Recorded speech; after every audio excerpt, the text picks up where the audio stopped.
Hey, what's up? So it's time for another book review, and this time I am reviewing The Names by Robert Delillo. Now, let me make sure oh no, it's Don Delillo. Okay, I am so sorry, Mr. Delillo. I so apologize. Um, okay, so this is three books. This is three of his books from the 80s. So it starts with The Names, then White Noise, then Libra. Okay, so I'm gonna do the names today, okay? I gotta tell you something, all right? I'm so sorry for doing this, Mr. Delillo. Delillo, yeah, I'm so sorry for doing this. Like, please forgive me. This is my first bad review of a book, okay? It was terrible. It sucked. I did not like it. Okay. Here's the thing. Here's what got me really wanting to read this. There's something so romantic about his books. There's something so I don't know what the word is. Romantic. There's so much romanticism in his books. Okay? When I started reading the names, it was confusing. It was highly intellectual, and that's the thing though, like I usually pride myself in my intellectual capabilities, especially when it comes to literature. You know, because I've always been an avid reader. I love reading. I mean, that's just me. You know, I am also a writer. I love writing. So I just felt like this book was calling to me, okay? I felt like it was saying, go on a vacation with me. Let's go to Greece, okay? It's about a man and his family who live in Greece, all right? And it's about they're living their lives. They're expats. They're an American family, okay? They are hearing a lot of these murders in the news. There's going on about these cult murders. This cult that it's like a very ancient cult, and whether it's been like it's still the same cult, or maybe it's just like someone who's very fanatic and they're kind of reviving the good old days of this ancient Greek cult. And so there's murders. Okay. Does this family ever get wrapped up in the cult murder? No. The cult murders are happening in Greece. Why the fuck is this guy in India? Why the fuck is this guy in Turkey? What's going on here? It's so hard to read. It's the hardest book I've ever read. Seriously. It's one long book of just this man having conversation, long drawn out conversation after long drawn out conversation. And I understand sometimes a book needs to be so really high in intellectualism. I get that. Like, I totally get that. And I'm a very abstract person, okay? That doesn't mean that a book can't be coherent. That doesn't mean that it's abstract. And it wasn't abstract. If it was abstract, it was way too abstract. But it wasn't even abstract. It was just flat out hard to follow. There was nothing juicy about it. Here's the thing. I was bored. I was bored throughout the whole time. I started this book a year ago, maybe even longer.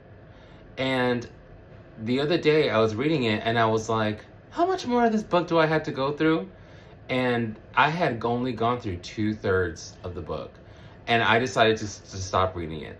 I've never, ever decided to stop reading a book. Ever. All right? And I decided to stop reading this book called The Names. It was so boring. It was so boring. And here's the real insult. This book takes place in Greece, one of the most exotic places in the world. How do you make Greece boring? How? There's a juicy, I'm not to glorify cult murders, but I'm just saying there's so much to go there. There's so much to do with that. You're living in Greece, there's so much to do with that. You don't have to go to India. You don't have to go to Turkey. You don't have to go to the Middle East. This man is traveling the whole world. He could have stayed in Greece. Greece is a plethora of color, of sensualism, of food, of sex, of sensualism. There's so much to do in Greece. There's so much to write about in Greece. You can write a book this thick just about Greece and you can enthrall people. Okay? He didn't do that. This book wasn't even about Greece. It wasn't about the murders. It was about the father who is having long drawn out conversation after long drawn out conversation. I couldn't believe what I was reading. And it was very incoherent to the point where I kept trying to figure out what the main character's name was. I was like, wait, is he talking to someone else? What? Wait, where are they? Oh, are they in the Middle East? Okay, I thought they were. So he's with his son now? Okay, I thought he traveled alone. Okay, so he's with his son. Is his wife back home?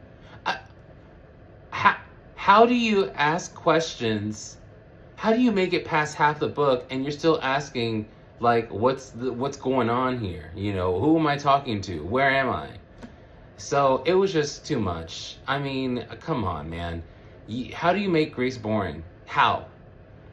It's so ironic because this guy, this is the main character, he was in the arts and now he's like an analyst. He has a very, very kind of nerdy job. I think he works for the government. But he used to work in the arts. He used to be like and I think he used to be an actor. Again, so much to go off of. There's so much sensualism that you can really just ping off of. It wasn't there. It wasn't there. Why? That's the ironic part. There was so much sensual scenery, and yet the actual plot and storyline was flat as a board. Now, the book I read before was The People in the Trees by Hanya. It's a long Japanese name that starts with a Y. I'm not even going to try to remember what it was. Here's the ironic part. That book was so sensual, so juicy, so moist, so fertile, you know. And it was funny because the main character was this very uptight, up-buttoned, virginal, nerdy, scientific student who literally was a virgin. He literally had no life experience. And yet the way the author described the jungle, she spent 3 pages just on how green the jungle was. How the young scientist who went to the jungle didn't know how many different shades of green there were until he went to the jungle and he just saw every shade of green there could possibly be. That's how in detail she went. That's how satiated I was. I was satiated, okay? This is in Greece, and it was dry as sand, flat as a board. I couldn't do it. So I'm sorry. I'm sorry to leave a bad review, but if you're ever thinking about picking up Don DeLillo's The Names, I wouldn't do it. I wouldn't do it. And here's the thing, though. Like, some people, here's the thing. All right, like I said, I pride myself on my intellectual, capacity. I understand that sometimes you just want to write a book, or you just want to write a song, or you just want to throw some type of intellectual salon where you just can, you and a bunch of other stuffy people can, drink wine and then feel intellectually superior and just get high off of your own, farts. It's like that South Park episode where that guy, he got a Tesla, or he got a environmentally conscious car, and they're like, thanks. And then they're smelling their own farts, and then just like high off of their own pretense, right? Just so pretentious. I get that. Like, I get that sometimes you just want to be pretentious. Sometimes you just want to be that vibe. I get that. This wasn't that. It just flat out wasn't a good book. It just flat out was a bad book. I don't get it. So, I mean, I'm sorry. I had to cut it short. I was like, it took me a year to read 2/3 of this boring long ass book. So anyway, And so I moved on to the next one. Which is White Noise. That White Noise is actually what got me reading this whole thing anyway. I'm gonna read all three. I read the names, kind of. I'm reading White Noise just now, and then after that, I'm gonna read Libra.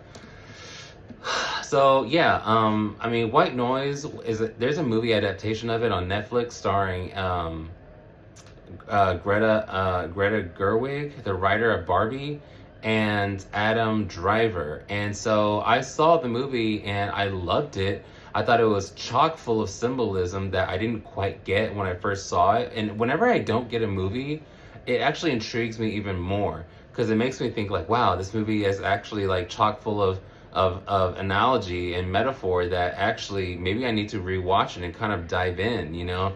So I actually loved that, and it was a really good movie. And then I heard that it was a book first, which is why I picked it up. So that's how I got introduced to Delillo, was actually through the movie adaptation of this book right here, White Noise. And if you want to look at it on Instagram, on Netflix, then you can. But yeah, I was afraid to read White Noise because I was traumatized by the names. Traumatized. That's another thing. Another thing about the names was language and thematic and themes of linguistics. I did not get any of that. I got none of that. None. They slightly talked about language. They did. They slightly talked about language. I mean, just underwhelming is what it was. Underwhelming to the point that it was just flat out disappointing. So anyway, yeah, I started reading White Noise like a couple days ago. Completely different. I'm on the 7th chapter right now of White Noise, and I'm enthralled. I love it. It's so easy to read. It's accessible. And I'm not saying that, I don't know, that's the thing though, is that like I feel like I'm dumb, like because I didn't like the names and that I like White Noise so much better. But you can't beat something that's accessible, you know? I mean, and even there's this like new updated preface of White Noise, and he even says White Noise basically wrote itself. You can't beat a piece of art that comes to you like that just kind of channels through you like that. You can't beat it, you know? Obviously, it's kind of a perfect piece of art. So White Noise is amazing. I'm totally all in. It's got me buckled my seatbelt, and I'm like really enjoying White Noise. So I think this is just kind of, I don't know if all his books are like the names or if all his books are like White Noise. I don't know. Until I read Libra, I'm not going to know. So when I read Libra, and if Libra is really good, then I'm just going to be like, okay, well, it was kind of a hit or miss with the names, and it looks like he struck out with the names. But if Libra is just as boring and confusing, then I'm just not going to be a Don DeLillo fan. I mean, I hate to say that because White Noise actually is a really good book. I really, really, really like it so far. I don't know what's going on. They're like two different people that wrote that book. The language, maybe that just goes to how great of an author Delillo is, because it really, really, really is two completely different voices, two completely different timbres, two completely different, just everything, just different worlds, different vibes, different scenery, different everything. I mean, White Noise is just like it. White Noise and the names, it's just black and white. So anyway, long story short, the names sucked. I did not like it. It's crazy because I was so eager and ready to read that book, you know. And last year when I started reading the book, I had a lot of personal issues going on, so I wasn't able to like pick it up and read it for hours at a time like I usually do with books. I would read it for an hour, and then I would pick it up like literally a month later, and then read it for another hour, and then pick it up a month later. So I mean, I'm not gonna lie, maybe that has something to do with it. But recently in the last 2-3 months, I've been like devoting a lot of time to the names, and it still didn't pick up. It did not pick up. And then a couple of days ago, I was reading it, and I was like, this book sucks. I cannot do it anymore. I was like, how much longer do I have for this book? And I was like, I'm only 2/3 of the way? Hell no. I'm sorry. I'm calling it. I'm calling it. So that's my spiel on the names. Yeah. Okay, bye.